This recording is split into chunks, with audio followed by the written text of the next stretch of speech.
ကျမရဲ့နာမည်ကတော့ဣတဝေမှုပါကလေးရဲ့နာမည်ကတော့မြဖုံးတီဟာပါရှင်ကလေးနဲ့ပတ်သက်ပြီးတော့ကလေးကသူအရန် control နည်းနည်းလုပ်ဖို့လိုတယ်လို့ကျမထင်လို့ပေါ့အရန် over အပြစ်ဖြစ်နေတာရယ်နောက်ပြီး concentration မှာနည်းနည်းအားနည်းလေးရ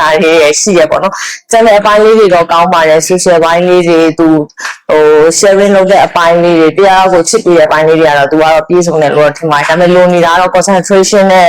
အရန်တခုခုအနေနဲ့ဖြစ်လာရင်ကိုသူမသိတော့အရန်ပျော်လို့ဆိုရင်သူကလွတ်သွားတာမျိုးလေးရှိတတ်တဲ့အတွက်ကြောင့်မလို့ပါအဲ့ဒီအချက်လေးတွေအကြောင်းပေါ့နော်ကလေးကိုသူ့ရဲ့စိတ်လေးကိုသူ့ရဲ့ emotion လေးကိုလည်းသူကိုယ်တိုင်နားလည်အောင်လေးရဲ့နောက်ပြီးတော့အဓိကတော့သူ့ရဲ့ concentration လေးတိုးတက်လာစေချင်လို့ရဲ့အဲ့ဒါပဲရွေးဖြစ်တာပါ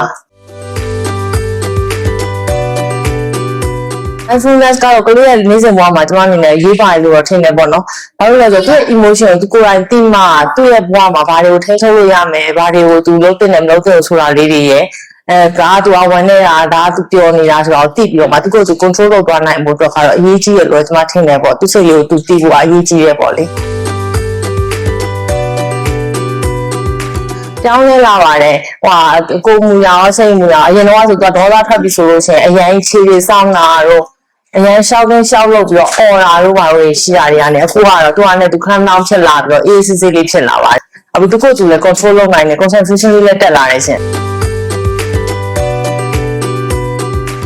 ညဝေပေးချင်တာကလေးရဲ့ concentration နဲ့ပတ်သက်ပြီးတော့ပဲဖြစ် emotion နဲ့ပတ်သက်ပြီးတော့ပဲဖြစ်ပေါ့နော်သူကိုသူသိရှိနားလည်စေချင်တယ်ဆိုလို့ရှိရင်ဒီသင်တန်းလေးကိုလာတက်ဖို့ကျွန်တော်အကြံပေးချင်ပါတယ်ရှင်